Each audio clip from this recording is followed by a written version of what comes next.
Si Masugo Tateishi ay isang alipin at talunan sa kanyang trabaho, hanggang sa swertihin siya at may bambang niya ang anak ng kanyang boss. Isang magandang araw, nag-uusap ang mga katrabaho nila tungkol sa posibilidad na may nagaganap na romantikong bagay sa kanilang kumpanya. Maya-maya, nilapitan ni Shizuno si Masugo at tinanong kung ano ang reaksyon niya sa mga usap-usapan. Pero si Masugo ay isang talunan at wala siyang interes sa ganoong mga bagay. Patuloy pa rin ang tsismisan sa opisina nila hanggang sa dumating ang isang napakagandang babae na sobrang nagpagbighani kay Masugo. Pero agad siyang sinungitan nito at pinagalitan dahil na-reject na naman ang kanyang mga resibo. Ang pangalan niya ay Yu Mitsuya. Pinaliwanag ni Masugo na wala siyang magagawa dahil sobrang istrikto ng kanilang assistant director.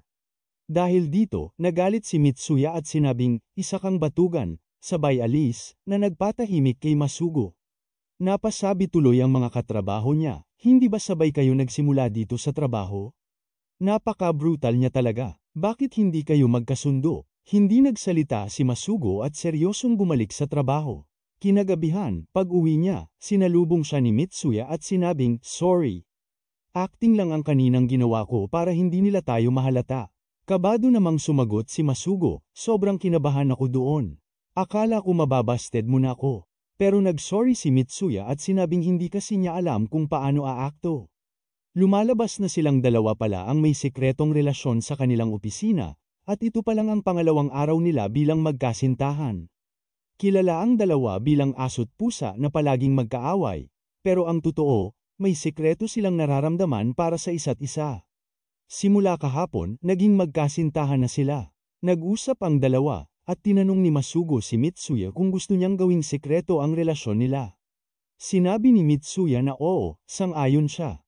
Pero napansin ni Mitsuya na natulala si Masugo kaya napasabi siya, "Hala, hindi mo ba gusto ang ideya ko?" Sinabi naman ni Masugo, "Hindi naman, pero pwede bang mag-usap tayo ng normal sa opisina?" Hindi pumayag si Mitsuya, kaya naman kinabahan ng todo si Masugo dahil sa tuwing nasa trabaho sila, malasang demonyo ang ugali na ipapakita sa kanya ni Mitsuya. Kaya sinabi ni Mitsuya, "Kapag hindi ko ginawa yun, sa sobrang pagmamahal ko sa iyo, hindi ako makakapigil at mahahalata nila tayo." Dahil dito, kinilig ng todo si Masugo. Pero may set ng rule si Mitsuya, kapag nasa trabaho sila, bawal ang eye contact o physical contact. Bawal din silang mag-date sa labas, at tanging sa kanilang mga bahay lang sila pwedeng magsama. Pero sa loob-loob ni Masugo, gusto niya na mag-lovey-dovey sila kahit sa trabaho. Dahil gustong-gusto ni Masugo na maramdaman na mag-jowa talaga silang dalawa araw-araw, may naisip si Mitsuya, pwede silang mag-face mask para makapag-date sa labas. Sobrang kinilig si Masugo dahil napakaganda ni Mitsuya. Nag-sorry rin si Mitsuya dahil sa mga limitasyon nila, pero pareho naman nilang ayaw na mapagtsismisan ng mga marites nilang katrabaho. Kaya pareho nilang pinanatili itong sikreto at nagmahala ng pat-ago. Pagkalipas ng ilang araw, matinding bakbakan na naman sa trabaho ang hinarap ni Masugo, at ganoon din kabisi si Mitsuya. Pero tamang ante lang siya ng pagkakataon na may mag-utos na magdala ng papel kay Masugo para kahit saglit lang ay masilayan siya. Nang may mag-utos na, agad nag-alok si Mitsuya na siya na lang ang magdadala. Pero binawalan siya ng katrabaho niya at sinabing, "Huwag ka nang pumunta. Hindi ba andoon ang lalaking kaaway mo lagi?" Dahil dito, halos maiyak si Mitsuya dahil kahit isang beses sa buong linggong ito, hindi pa nila nakita ang isa't isa dahil sa sobrang dami ng trabaho. Pagkalipas ng ilang oras, natapos na rin si Masugo, at nag-text silang dalawa, pero hindi rin nagtagal ang usapan dahil nakatulog si Mitsuya sa pagod. Kinabukasan, balik na naman sila sa bakbakan sa trabaho.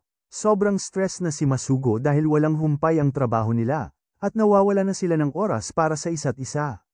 Pero nang bumukas ang elevator, sa wakas, nagkita rin sila. Kailangan nilang itago ang saya at kilig nila, pero ang totoo, tuwang-tuwa sila na sa wakas ay nagkita ulit.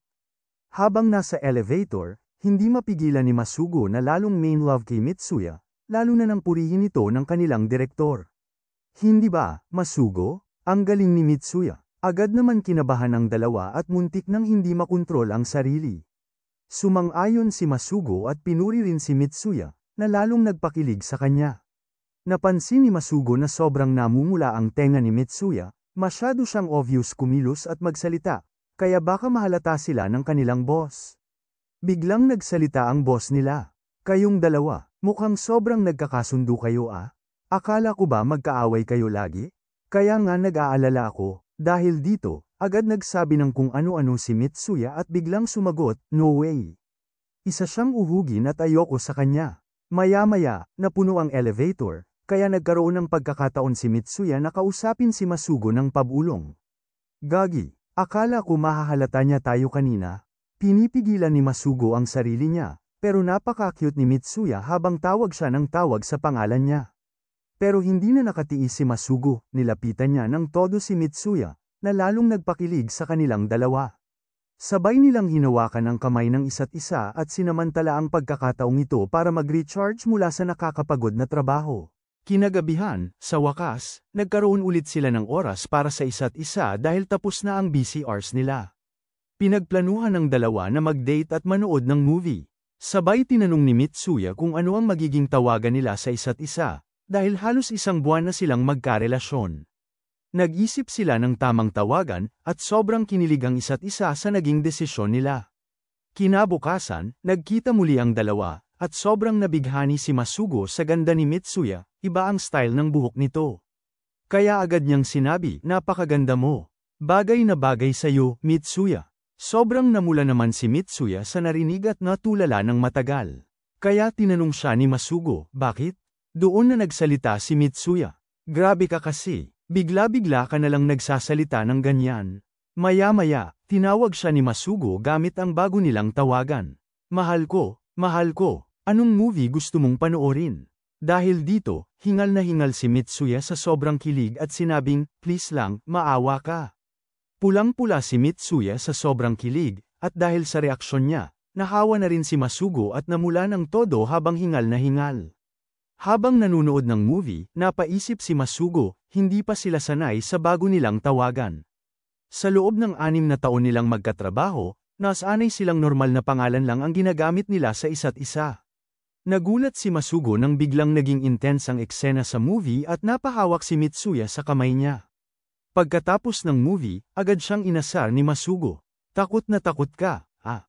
Halos buong movie, todo kapit ka sa kamay ko. Sabay tanong kung saan sila kakain ng hapunan. Pero natigil sila nang biglang may tumawag kay Mitsuya. Nabigla siya nang makita kung sino ito, isang kakilala nila sa trabaho.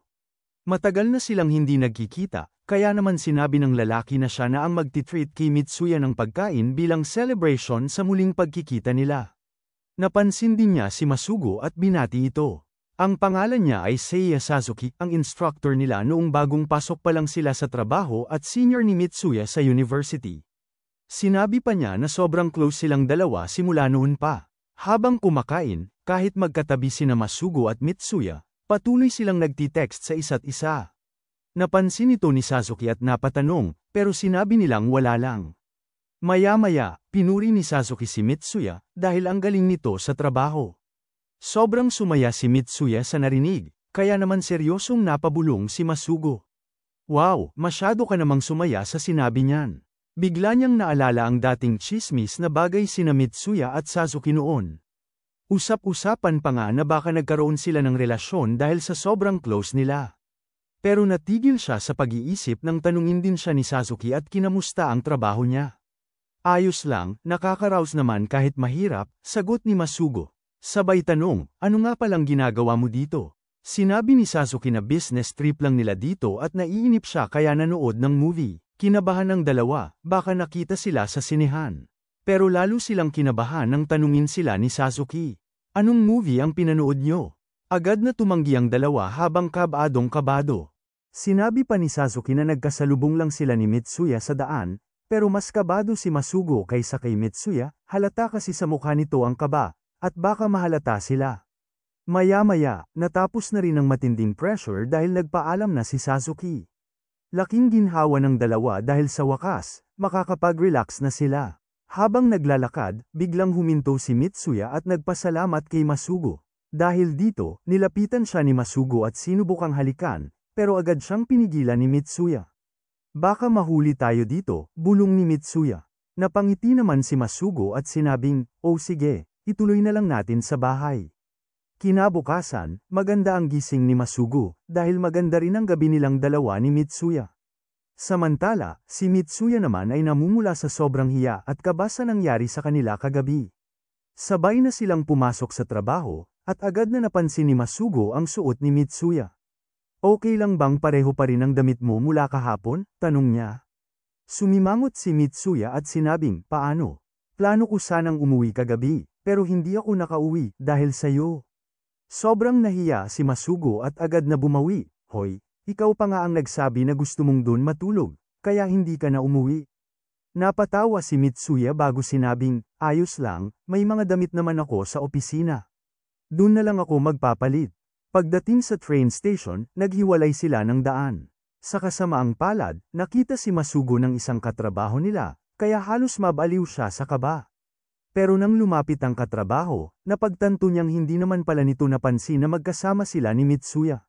Sa trabaho, balik na naman sila sa pagtatago ng kanilang nararamdaman. Ang sekretong pagmamahalan ng dalawang makulit na workmates, ano kaya ang susunod na mangyayari sa kanila? Patuloy pa kaya nilang maitatago ang kanilang relasyon, o mabubuking na sila? Abangan sa susunod. Huwag kalimutang mag-like, share, at subscribe para sa mas marami pang high-quality recaps kagaya nito. Kita-kits sa susunod, mga ka-recap.